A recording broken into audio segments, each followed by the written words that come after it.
সদস্য সচিব জনাব রুহুল কবির রিজভী এবং মিডিয়া সেলের প্রধান জনাব পাবেল, ডক্টর পাবেল, আমরা আরও সংশ্লিষ্ট যে কয়েকজন আছে, আমরা সিকিউরিটি টিমের প্রধান সহ ব্রিগেডিয়ার সান সহ সরেজমিনে বিমানবন্দরে যেখানে তিনি অবতরণ করবেন সেই জায়গা থেকে কিভাবে কোথায় বসবেন এবং গাড়িতে উঠবেন এবং সমস্ত রাস্তা যে দিক দিয়ে উনি এবার কেয়ার হসপিটালে যাবেন, ওখান থেকে বাসায় আসবেন এবং অন্যান্য অনুষ্ঠান আমরা যেটা করতে চাচ্ছি সেটা সময় মতো আপনাদেরকে জানাবো।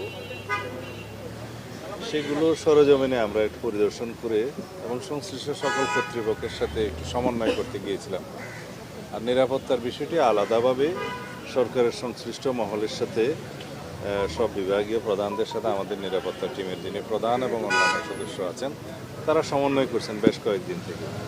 সরকারের পক্ষ থেকে আমরা বেশ সহযোগিতা পাচ্ছি এবং আমরা সারা দেশের আমাদের সমস্ত জেলা পর্যায়ে, উপজেলা পর্যায়ে, ইউনিয়ন পর্যায়ে পর্যন্ত আমাদের সকল সংগঠনের, বিএনপি সহ সকল অঙ্গ সংগঠনের সকল নেতা কর্মীকে আমরা ইনস্ট্রাকশন দিচ্ছি কিভাবে তারা 24 তারিখের রাতের মধ্যে অথবা 25 তারিখের সকালের মধ্যে তারা আমাদের প্রিয় নেতাকে স্বাগত জানাতে ঢাকায় আসবেন। এর মধ্যে সারা দেশের সমস্ত জনগণের মধ্যে ব্যাপক উৎসাহ উদ্দীপনা আছে।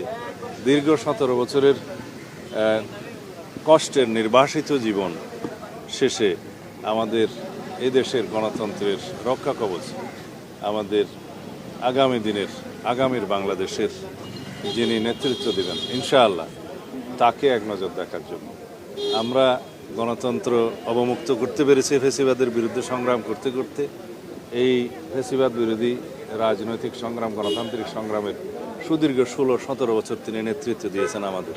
তো সুতরাং আমরা চাই যেন তার এই ঐতিহাসিক প্রত্যাবর্তন যেন বিগত 55 বছরের ইতিহাসে যেভাবে যা কিছু দৃষ্টান্ত হয়েছে তাকে ছাড়িয়ে যায় এবং আগামী 55 বছরের ইতিহাসেও যেন সেরকম কোনো ঐতিহাসিক ঘটনা না হয়, সেরকম একটা আমরা স্মরণীয় করে রাখার জন্যই আমাদের সমস্ত আয়োজন হচ্ছে।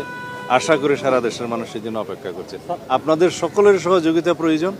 আমরা সময় মতো দেশের সকল media, electronic, print media, online media সহ সকলের সাথে এবং বিদেশি মিডিয়াও যারা এখানে কর্মরত আছে, কার্যকর আছে, তাদের সকলের সাথে কথা বলব।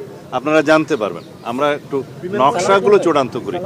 কয়টা নাগাদ তুমি অবতরণ করবেন? বাংলাদেশ বিমানের যেটা নিয়মিত ফ্লাইট, যেটা কমার্শিয়াল ফ্লাইট, সেটাতেই উনি আসছেন এবং সেটা ল্যান্ডিং টাইমটা 11:55 ঢাকা বিমানবন্দরে, 12টাই বলতে পারি আমরা। সংবর্ধনা 300 ফিটে দেওয়া হবে এমন একটা নিউজ।